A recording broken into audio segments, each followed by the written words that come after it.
2 நாளைக்கு முன்னாடி கோல்டுல நம்ம ஒரு ட்ரேட் எடுத்திருந்தோம். அருமையான ஒரு ட்ரேடு. அந்த ஒரு ட்ரேடால கிட்டத்தட்ட ஒரு $2500 நமக்கு ப்ராஃபிட் ஆச்சு. இந்த ட்ரேடை நம்ம எப்படி பிளேஸ் பண்ணணும், இந்த ட்ரேட் நம்ம பிளேஸ் பண்றதுக்கான காரணம் என்ன, எதனால நமக்கு ப்ராஃபிட் கிடைச்சது அப்படிங்கறத இந்த வீடியோல பார்க்க போறோம்.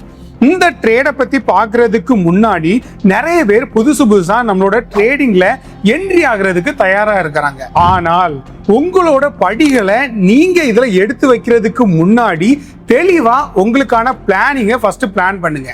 நீங்க எந்த மாதிரி இதுல ப்ராஃபிட் எடுக்கணும், எவ்வளவு ப்ராஃபிட் எடுக்கணும், இந்த ப்ராஃபிட்கள் எடுக்கிறதுக்கு நமக்கு என்ன விஷயங்கள் தெரியும், அதுதான் முதல்ல நீங்க முக்கியமா தெரிஞ்சுக்க வேண்டிய விஷயம். நம்ம இந்த ட்ரேடிங்ல ஒரு அக்கௌண்ட் ஓபன் பண்றதா இருக்கட்டும், கிட்டத்தட்ட நம்மளோட லிங்க், அதாவது நான் டிஸ்கிரிப்ஷன்ல வச்சிருக்கக்கூடிய லிங்கை தொட்டு தினமும் அக்கௌண்ட ஓபன் பண்ணக்கூடிய மக்களோட எண்ணிக்கை கணக்கில் அடங்காததா இருக்கு. அப்போ ஒரு நாளைக்கே ஆவரேஜா ஒரு 50 அக்கௌண்ட்டுகள் கிரியேட் ஆகுது. அந்த 50 அக்கௌண்ட்டுகள்ல எத்தனை அக்கௌண்ட் ஆதார் கார்டை கொடுத்து வெரிஃபை பண்றாங்கன்னு பாத்தீங்கன்னா ஒரு 5 பேர் கூட கிடையாது. அந்த 5 பேருக்கு பிறகு எத்தனை பேர் டெபாசிட் பண்ணி ட்ரேட் பண்றாங்க அப்படின்னா யாருமே கிடையாது. ஏன்னா நம்மளோட மார்க்கெட்ல யாருக்கெல்லாம் ட்ரேட் பண்ணணும்னு ஆசை இருந்து உள்ள வராங்களோ யாருக்குமே ட்ரேடிங் தெரியாது. ஒருவேளை உங்களுக்கு ட்ரேடிங் தெரிஞ்சிருந்தாலும் உங்களோட ஸ்ட்ராட்டஜியை நீங்க ஃபாலோ பண்றது இல்ல, உங்களோட மைண்ட் கண்ட்ரோலை நீங்க கரெக்டா வச்சுக்கிறது இல்ல, உங்களுக்குன்னு டிசிப்ளின் இல்ல.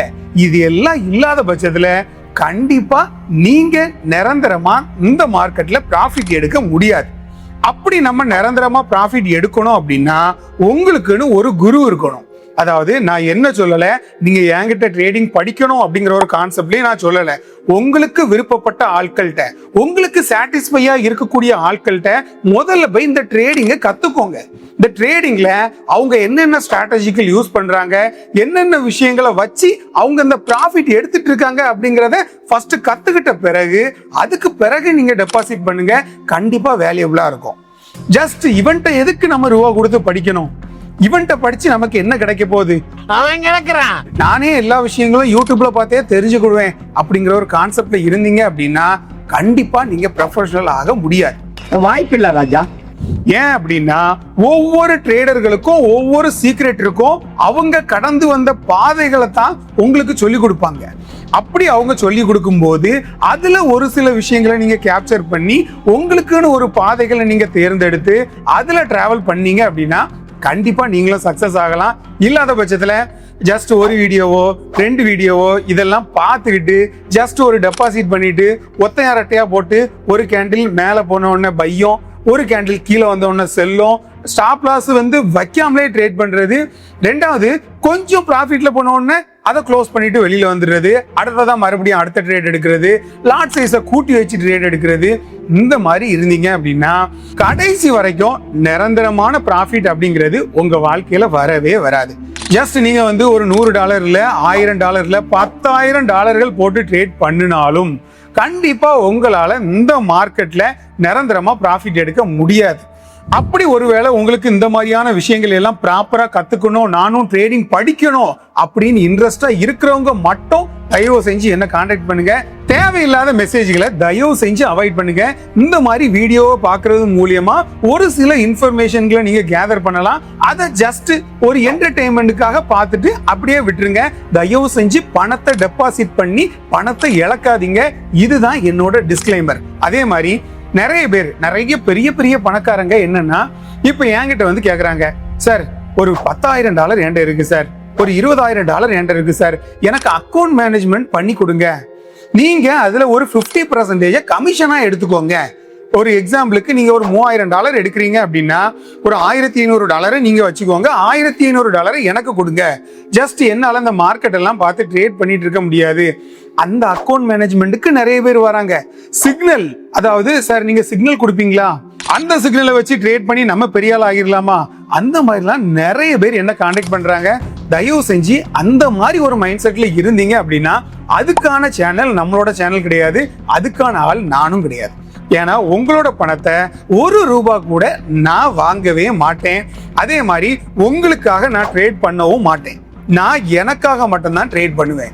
ஏன் அப்படின்னா நான் உங்களுக்கு கொடுக்கக்கூடிய அந்த நாலேஜை வச்சு தான் நீங்க ட்ரேட் பண்ண முடியும். ஏன்னா நான் எவ்வளவு நாள் இந்த மார்க்கெட்ல இருக்கேன் அப்படிங்கிறது உங்களுக்கு தெரியாது, எனக்கு தெரியாது. அப்போ இந்த எஜுகேஷனை நீங்க வளர்த்துக்கிட்டா மட்டும்தான் இந்த மார்க்கெட்ல நிரந்தரமான ஒரு ப்ராஃபிட்டை நீங்க எடுக்க முடியும். இல்லாத பட்சத்துல சார் தற்போதைக்கு ஏதாவது பண்ணி விடுங்க சார், கொஞ்சம் என் கடன் அடையும், கொஞ்சம் என் கஷ்டங்கள் தீந்துரும், இந்த மாதிரி ஒரு மைண்ட் செட்ல இருந்தீங்க அப்படின்னா தயவு செஞ்சு என்ன கான்டாக்ட் பண்ணாதீங்க.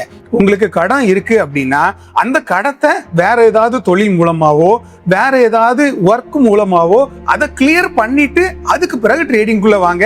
கண்டிப்பா நீங்களும் சக்சஸ் ஆகலாம். ஃபர்ஸ்ட் நம்ம இந்த ட்ரேடை எதுல எடுத்தோம் அப்படிங்கறத பாக்குறதுக்கு முன்னாடி இந்த மார்க்கெட்டை பாருங்க. ஜஸ்ட் இது அந்த நாளோட தொடக்கம், அதே மாதிரி இது அந்த நாளோட முடிவு. இந்த இடத்துல மார்க்கெட் நல்ல மாதிரி ஸ்டார்ட் ஆகி ஒரு ஹை பாயிண்ட் அண்ட் ஒரு லோ பாயிண்ட், மறுபடியும் ஒரு ஹை பாயிண்ட், மறுபடியும் ஒரு லோ பாயிண்ட், இந்த மாதிரி மார்க்கெட் வச்சிருக்குது. இதுக்கு முன்னாடி அதாவது முந்தின நாள் நம்ம பார்த்தோம் அப்படின்னா ஒரு ஹை லெவல் மார்க்கெட் இம்பாக்ட் ஆயிருக்கு. இந்த ஒரு ஹை லெவல்ல நம்ம ஒரு கன்சிடரேஷன் பண்ணிக்கலாமா அப்படின்னா கண்டிப்பா நம்ம பண்ணிக்கலாம். அப்போ அதுல நமக்கான ஒரு ரெசிஸ்டன்ஸ் பாயிண்டை நம்ம அந்த இடத்துல நம்ம வரைஞ்சிருக்கோம். ரெண்டாவது ஜஸ்ட் ஒரு ட்ரெண்ட் லைனை மட்டும் நம்ம வரைஞ்சி பார்க்குறோம். இது மேட்ச் ஆகுமா அப்படிங்கிற மாதிரி பார்த்தோம். கரெக்டாக ஓரளவுக்கு மார்க்கெட்டில் மேட்ச் ஆக தான் செய்யுது. அதே மாதிரி ஃபிபனாச்சி சீரீஸையும் நம்ம எடுத்து பார்த்தோம். ஃபிபனாச்சிக்கு என்ன தேவை? ஒரு ஹை பாயிண்ட் அண்ட் ஒன்று லோ பாயிண்ட். இந்த ரெண்டு விஷயத்தையும் நம்ம வச்சு பார்த்தோம் அப்படின்னா கரெக்டா மார்க்கெட்டு நம்மளோட ரேஞ்ச் பவுண்டுக்குள்ள கரெக்டா வந்துட்டு, அதாவது கோல்டன் பாயிண்ட்டுக்குள்ள கரெக்டா வந்திருக்குது. அப்போ இந்த கோல்டன் பாயிண்ட்டுக்குள்ள கரெக்டா வந்த காரணத்தினால நம்ம அந்த இடத்துல ட்ரேடை பிளேஸ் பண்ணணும். ஒரு விஷயம். ரெண்டாவது மார்க்கெட் அப் ட்ரெண்ட்ல இருந்து சேஞ்ச் ஆகி மார்க்கெட் டவுன் ட்ரெண்டுக்கு மாறி இருக்கு. அதாவது இந்த ஒரு பெரிய ஃபேர் வேல்யூ கேப்பை ஓரளவுக்கு கம்ப்ளீட் பண்ணிட்டு மிச்சம் இருக்கக்கூடிய மார்க்கெட் கீழே வரும் அப்படிங்கிற ஒரு கன்ஃபர்மேஷன்ல நம்மளோட செல் ஆர்டரை நம்ம பிளேஸ் பண்ணணும். நம்மளோட செல் ஆர்டரை நம்ம கரெக்டாக பிளேஸ் பண்ணின இடம் அப்படின்னு பார்த்தீங்க அப்படின்னா கரெக்டாக நம்ம இந்த ஒரு கேண்டில் நம்ம பிளேஸ் பண்ணியிருந்தோம். பிளேஸ் பண்ணிட்டு நம்மளோட ஸ்டாப் லாஸை எவ்வளோ வச்சோம்? ஒரு 1000 பாயிண்ட்ல நம்மளோட ஸ்டாப் லாஸை வச்சோம். டேக் ப்ராஃபிட்டை ரொம்ப பெரிய லெவலெல்லாம் வைக்கல, ஜஸ்ட் ஒரு 2500 பாயிண்ட், 1:2.5 அந்த ரேஞ்சில் தான் நான் வச்சுருந்தேன். வச்சுட்டு கிட்டத்தட்ட ஒரு 2 மணி நேரம் அந்த ரேஞ்சில் தான் இருக்கும். அந்த ரேஞ்சில் என்னோட டார்கெட் கிளியராக ஹிட் ஆச்சு. அதுக்கு பிறகு எனக்கு கிடைச்ச ப்ராஃபிட் தான் அந்த ஒரு $2500. இந்த ஒரு ட்ரேடை நான் எடுக்கிறதுக்கான காரணங்கள் ஆல்ரெடி நான் சொல்லியிருந்தேன். இந்த ஒரு டவுன் ட்ரெண்டை கண்டுபிடிக்கிறது எப்படி சார்?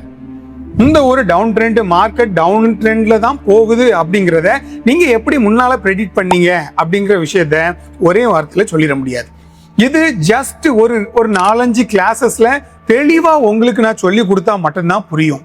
அந்த மாதிரியான விஷயங்கள் எல்லாமே நம்மளோட பிரைவேட் ட்ரைனிங்ல இருக்கக்கூடிய ஸ்டூடெண்ட்ஸா இருக்கட்டும், பிரைவேட் ட்ரைனிங்ல சேர்றவங்களுக்கு ரொம்ப டீட்டெயிலா நான் இதை பத்தியே சொல்லி கொடுத்துருப்பேன். இதை பத்தியே ஒரு 4-5 கிளாஸஸ் ரொம்ப தெளிவாகவும் எல்லாருக்கும் சொல்லி கொடுப்பேன். யார் யாருக்கெல்லாம் ஏன் கூட தனிப்பட்ட முறையில டிராவல் பண்ணணும், தனிப்பட்ட முறையில் ட்ரேட் படிக்கணும் அப்படின்னு இன்ட்ரெஸ்டா இருக்கிறவங்க தாராளமா ஸ்கிரீன்ல நம்பர் கொடுக்குறேன், கான்டாக்ட் பண்ணுங்க, டிஸ்கிரிப்ஷன்லயும் இருக்கும். அண்டில் தென் அடுத்ததான் நான் எதை பத்தி வீடியோ போடணும், இல்ல உங்களுக்கு ஏதாவது டவுட்டுகள் இருந்தா அதை கூட மறக்காம கமெண்ட்ல கேளுங்க, உங்களுக்காகவே வீடியோ மேக் பண்ணி போடுறேன். அண்டில் தென் தேங்க்ஸ் ஃபார் வாட்சிங் FX Man Gold.